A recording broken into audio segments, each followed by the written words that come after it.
ओम शांति। आज 27 दिसंबर 2023 की बाबा की साकार महावाक्य है। प्यारे बाबा बोले, मीठे बच्चे, देवताओं से भी उत्तम कल्याणकारी जन्म तुम ब्राह्मणों का है, क्योंकि तुम ब्राह्मण ही बाप के मददगार बनते हो। प्रश्न: अभी तुम बच्चे बाबा को कौन सी मदद करते हो? मददगार बच्चों को बाप क्या प्राइज़ देते हैं?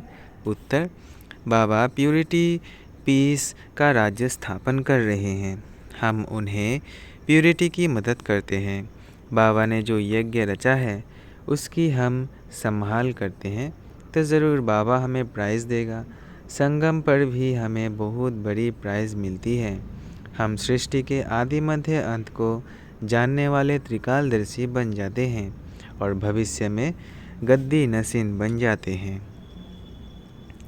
यही प्राइज़ है। गीत बजा है, पितु मात सहायक स्वामी सखा। ओम शांति। यह किसकी महिमा है? यह है परम प्रिय परमपिता परमात्मा, जिनका नाम शिव है, उनकी महिमा। उनका ऊंच ते ऊंच नाम भी है तो ऊंच ते ऊंचा धाम भी है। परमपिता परमात्मा का भी अर्थ है सबसे ऊंचे ते ऊंची आत्मा, और किसको भी परमपिता परमात्मा नहीं कहा जाता। उसकी महिमा अपरम अपार है। ऐसे कहते हैं कि इतनी तो महिमा है जो उसका पार नहीं पा सकते। ऋषि मुनि भी ऐसे कहते थे कि उसका पार नहीं पा सकते। वो भी नेति नेति कहते आए हैं। अब बाबा स्वयं आकर अपना परिचय देते हैं। क्यों? बाबा का परिचय तो होना चाहिए ना। तो बच्चों को परिचय मिले कैसे? जब तक वह इस भूमि पर ना आए तब तक और कोई उनका परिचय दे ना सके। जब फादर सोज सन, तब सन सोज फादर। बाप समझाते हैं, मेरा भी पाठ नूंधा हुआ है। मुझे ही आकर पतितों को पावन करना है। साधु संत भी गाते रहते हैं, पतित पावन सीताराम आओ, क्योंकि रावण का राज्य है। रावण कोई कम नहीं है। सारी दुनिया को तमोप्रधान पतित किसने बनाया? रावण ने। फिर पावन बनाने वाला समर्थ राम है ना।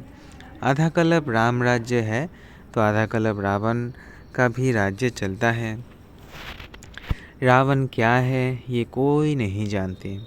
वरस वरस जलाते रहते हैं तो भी रावण का राज्य चलता रहता है, जलता थोड़ी है। मनुष्य कहते हैं परमात्मा समर्थ है तो रावण को राज्य करने क्यों देते हैं? बाप समझाते हैं, ये नाटक है हार जीत का, हेल और हेवन का। भारत पर ही सारा खेल बना हुआ है। यही बना बनाया ड्रामा है। ऐसे नहीं, परमपिता सर्वशक्तिमान है तो खेल पूरा होने के पहले ही आएगा या आधे में खेल को बंद कर सकता है। बाप कहते हैं, जब सारी दुनिया पतित हो जाती है तब मैं आता हूँ, इसलिए शिवरात्रि भी मनाते हैं। शिवाय नमः भी कहते हैं। ब्रह्मा विष्णु शंकर को फिर भी देवताए नमः कहेंगे, शिव को परमात्मा नमः कहेंगे। शिव क्या ऐसा ही है जैसे बबुलनाथ में या सोमनाथ के मंदिर में है? क्या परमपिता परमात्मा का इतना बड़ा रूप है? वो आत्मा का छोटा, बाप का बड़ा है। क्वेश्चन आएगा ना। जैसे यहाँ छोटे को बच्चा, बड़े को बाप कहा जाता है, वैसे परमपिता परमात्मा अन्य आत्माओं से बड़ा है और हम आत्माओं से छोटी है। नहीं, बाप समझाते हैं, बच्चे मेरी महिमा गाते हो, कहते हो परमात्मा की महिमा अपरम अपार है। मनुष्य सृष्टि का बीज है तो पिता को बीज कहेंगे ना, वह क्रिएटर है। बाकी जो इतने वेद उपनिषद गीता यज्ञ तप दान पुण्य, ये सब है भक्ति मार्ग की सामग्री। इनका भी अपना टाइम है। आधा कल्प भक्ति का, आधा कल्प ज्ञान का। भक्ति है ब्रह्मा की रात, ज्ञान है ब्रह्मा का दिन। यह शिव बाबा तुमको समझाते हैं। इनको अपना तन तो है नहीं, कहते हैं मैं तुमको फिर से राजयोग सिखलाता हूँ, राज्य भाग्य दिलाने लिए। अब ब्रह्मा की रात पूरी होती है, वही धर्म ग्लानि का समय आ पहुँचा है। सबसे जास्ती ग्लानि किसकी करते हैं? परमपिता परमात्मा शिव की। लिखा है ना, यदा यदा ही धर्मस्य। ऐसे नहीं मैंने कल पहले कोई संस्कृत में ज्ञान दिया है, भाषा तो यही है। तो जब भारत में देवी देवता धर्म स्थापन करने वाले की ग्लानि होती है, मुझे ठीक कर भीतर में ठोक देते हैं, तब मैं आता हूँ। जो भारत को स्वर्ग बनाते हैं, पतितों को पावन बनाते हैं, उसकी कितनी ग्लानि की है तुम बच्चे जानते हो। भारत है सबसे पुराना खंड जो कभी विनाश नहीं होता है। सतयुग में लक्ष्मी नारायण का राज्य भी यहाँ ही होता है। यह राज्य भी स्वर्ग के रचयिता ने दिया है। अब तो वही भारत पतित है, तब फिर मैं आता हूँ, तब तो उनकी महिमा गाते हैं शिवाय नमः। इस बेहद के ड्रामा में हर एक आत्मा का पाठ नूंधा हुआ है जो रिपीट होता है, जिससे ही कोई टुकड़ा निकाल हद का ड्रामा बनाते हैं। अभी हम ब्राह्मण हैं, फिर देवता बनेंगे। यह है ईश्वरीय वर्ण। यह है तुम्हारा 84वें जन्म का भी अंत। इसमें चारों वर्णों का तुमको ज्ञान है, इसलिए ब्राह्मण वर्ण सबसे ऊंच है। परंतु महिमा व पूजा देवताओं की होती है। ब्रह्मा का मंदिर भी है, परंतु कोई को पता नहीं कि इसमें परमपिता परमात्मा आकर भारत को स्वर्ग बनाते हैं। जब स्थापना हो रही है तो विनाश भी चाहिए, इसलिए कहते हैं कि रुद्र ज्ञान यज्ञ से विनाश ज्वाला निकली। अब वही बाप बच्चों को समझा रहे हैं, मीठे बच्चे, अब यह तुम्हारा अंतिम जन्म है। मैं तुमको फिर से स्वर्ग का वर्षा देने आया हूँ। तुम्हारा हक है, परंतु जो मेरी श्रीमत पर चलेंगे उनको मैं स्वर्ग की प्राइज़ दूंगा। उन्हें भी पीस प्राइज़ आदि मिलती है, परंतु बाप तो तुम सबको स्वर्ग की प्राइज़ देते हैं। कहते हैं मैं नहीं लूँगा, मैं तुम्हारे द्वारा स्थापना कराता हूँ तो तुमको ही दूंगा। तुम हो शिव बाबा के पोत्रे, ब्रह्मा के बच्चे। इतने बच्चे तो प्रजापिता ब्रह्मा की एडेप्टेड करते होंगे ना। ये ब्राह्मण जन्म तुम्हारा सबसे उत्तम है, ये कल्याणकारी जन्म है। देवताओं का जन्म या शूद्र का जन्म कल्याणकारी नहीं कहेंगे। ये तुम्हारा जन्म बहुत कल्याणकारी है, क्योंकि बाप का मददगार बन सृष्टि पर प्यूरिटी पीस स्थापन करते हो। वो इनाम देने वाले थोड़ी जानते हैं, वो तो कोई अमेरिकन आदि को दे देते हैं। बाप फिर कहते हैं जो मेरे मददगार बनेंगे मैं उनको प्राइज़ दूंगा। प्यूरिटी है तो सृष्टि में पीस प्रॉस्पेरिटी भी है। ये तो बेस्यालय है, सतयुग है शिवालय, शिव बाबा ने स्थापन किया है। साधु सन्यासी है हठी योगी, गृहस्थ धर्म वालों को सहज राजयोग तो सिखा नहीं सकते। भल 1000 बार गीता महाभारत पढ़े, यह तो सबका बाबा है। सभी धर्म वालों को कहते हैं कि अपना बुद्धियोग एक मेरे से लगाओ। मैं भी छोटा सा बिंदु हूँ, इतना बड़ा नहीं हूँ। जैसे आत्मा वैसे ही मैं परमात्मा हूँ। आत्मा भी यहाँ ब्रिकुटी के बीच में रहती है। इतनी बड़ी छोटी तो यहाँ कैसे बैठ सकते? इतनी बड़ी होती तो यहाँ कैसे बैठ सकती? मैं भी आत्मा जैसा हूँ, सिर्फ मैं जन्म मरण रहित सदा पावन हूँ और आत्माएं जन्म मरण में आती हैं। पावन से पतित और पतित से पावन होती है। अब फिर से पतितों को पावन बनाने के लिए बाप ने यह रुद्र यज्ञ रचा है। इसके बाद सतयुग में कोई यज्ञ नहीं होता। फिर द्वापर से अनेक प्रकार के यज्ञ रचते रहते हैं। यह रुद्र ज्ञान यज्ञ सारे कल्प में एक ही बार रचा जाता है। इसमें सबकी आहुति पड़ जाती है, फिर कोई यज्ञ नहीं रचा जाता। यज्ञ रचते तब है जब कोई आफतें आती हैं। बरसात नहीं पड़ती है व अन्य कोई आफतें आती है तो यज्ञ करते हैं। सतयुग त्रेता में तो कोई आफतें आती नहीं। इस समय अनेक प्रकार की आफतें आती है, इसलिए सबसे बड़े सेठ शिव बाबा ने यज्ञ रचवाया है। तो पहले से ही साक्षात्कार कराते हैं, कैसे सब आहुति पड़नी है, कैसे विनाश होना है। पुरानी दुनिया कब्रिस्तान बनती है, तो फिर इस पुरानी दुनिया से क्या दिल लगानी है। इसलिए तुम बच्चे बेहद पुरानी दुनिया का संन्यास करते हो। वह सन्यासी तो सिर्फ घर बार का संन्यास करते हैं। तुमको तो घर बार नहीं छोड़ना है, यहाँ गृहस्थ व्यवहार संभालते भी। इसमें सिर्फ ममत्व तोड़ना है। ये सब मरे पड़े हैं, इनसे क्या दिल लगाना। यह तो मुर्दों की दुनिया है, इसलिए कहते हैं परिस्तान को याद करो। कब्रिस्तान को क्यों याद करते हो? बाबा भी दलाल बन तुम्हारी बुद्धि का योग अपने साथ लगाते हैं। कहते हैं ना, आत्मा परमात्मा अलग रहे बहुकाल। यह महिमा भी उनकी है। कलियुगी गुरु को पतित पावन कह नहीं सकते, वो सद्गति तो कर नहीं सकते। हाँ, शास्त्र सुनाते हैं, क्रियाकर्म कराते हैं। शिव बाबा का कोई टीचर गुरु नहीं। बाबा तो कहते हैं मैं तुमको स्वर्ग का वर्षा देने आया हूँ, फिर सूर्यवंशी बनो चाहे चंद्रवंशी बनो। वह कैसे बनते हैं? लड़ाई से नहीं। ना लक्ष्मी नारायण ने लड़ाई से राज्य लिया, ना राम सीता ने। इन्होंने इस समय माया से लड़ाई की है।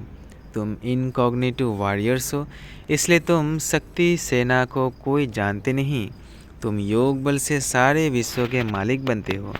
तुमने ही विश्व के राज्य गंवाया है, फिर तुम ही पा रहे हो। तुमको प्राइज़ देने वाला बाप है। अब जो बाप के मददगार बनेंगे उनको ही आधा कल्प के लिए पीस प्रॉस्पेरिटी की प्राइज़ मिलेगी। बाबा मददगार उन्हें कहते हैं जो अशरीरी होकर बाप को याद करते हैं, स्वदर्शन चक्र फिराते हैं, शांति धाम, स्वीट होम और स्वीट राजधानी को याद कर पवित्र बनते हैं। कितना सहज है। हम आत्मा भी स्टार है, हमारा बाप परमात्मा भी स्टार है। वह इतना कोई बड़ा नहीं है, परंतु स्टार की पूजा कैसे हो, इसलिए पूजा के लिए इतना बड़ा बना दिया है। पूजा तो पहले बाप की होती है, पीछे दूसरों की होती है। लक्ष्मी नारायण की कितनी पूजा होती है, परंतु उनको ऐसा बनाने वाला कौन? सबका सद्गति दाता बाप, बलिहारी उस एक की ही है ना। उनकी जयंती बर्थ डायमंड तुल्य है, बाकी सबके बर्थ कौड़ी तुल्य है। शिवाय नमः, यह उनका यज्ञ है। तुम ब्राह्मणों से रचवाया है। कहते हैं जो मुझे प्यूरिटी पीस स्थापन करने में मदद करेंगे उनको इतना फल दूंगा। ब्राह्मणों से यज्ञ रचवाए हैं तो दक्षिणा तो देंगे ना। इतना बड़ा यज्ञ रचा है और कोई भी यज्ञ इतना समय नहीं चलता है। कहते हैं जो जितना मुझे मदद करेंगे उतनी प्राइज़ दूंगा। सबको प्राइज़ देने वाला मैं हूँ। मैं कुछ नहीं लेता हूँ, सब तुमको देता हूँ। अब जो करेगा सो पाएगा, थोड़ा करेगा तो प्रजा में चला जाएगा। गांधी को भी जिन्होंने मदद की तो प्रेसिडेंट, मिनिस्टर आदि बने ना। यह तो है अल्पकाल का सुख। बाप तो तुमको सारे आदि मध्य अंत का ज्ञान दे आप समान त्रिकालदर्शी बनाते हैं। कहते हैं मेरी बायोग्राफी को जानने से तुम सब कुछ जान जाएंगे। सन्यासी थोड़ी ये ज्ञान दे सकते हैं। उनसे वर्षा क्या मिलेगा? वो तो गद्दी भी एक को देंगे, बाकी को क्या मिलता है? बाबा तो तुम सब को गद्दी देते हैं। कितनी निष्काम सेवा करते हैं। और तुमने तो मुझे ठिक्कर भीतर में डाल कितनी ग्लानि की है। यह भी ड्रामा बना हुआ है। जब कौड़ी जैसे बन जाते हो तब तुमको हीरे जैसा बनाता हूँ। मैंने तो अनगिनत बार भारत को स्वर्ग बनाया है, फिर माया ने नरक बनाया है। अब अगर प्राप्ति करनी है तो बाप के मददगार बन सच्ची प्राइज ले लो। इसमें प्योरिटी फर्स्ट है। बाबा सन्यासियों की भी महिमा करते हैं, वो भी अच्छे हैं जो पवित्र रहते हैं। ये भी भारत को थमाते गिरने से बचाते हैं, नहीं तो पता नहीं क्या हो जाता। परंतु अब तो भारत को स्वर्ग बनाना है तो ज़रूर घर गृहस्थ में रहते पवित्र बनना पड़े। बाप दादा दोनों बच्चों को समझाते हैं। शिव बाबा भी इस पुरानी जुत्ती द्वारा बच्चों को राय देते हैं, नई ले नहीं सकते। माता के गर्भ में तो आते नहीं, पतित दुनिया पतित शरीर में ही आते हैं। इस कलियुग में है घोर अंधियारा, घोर अंधियारे को ही सोजरा बनाना है। अच्छा, मीठे मीठे सिकिलधे बच्चों प्रति माता पिता बाप दादा का याद प्यार और गुड मॉर्निंग। रूहानी बाप की रूहानी बच्चों को नमस्ते।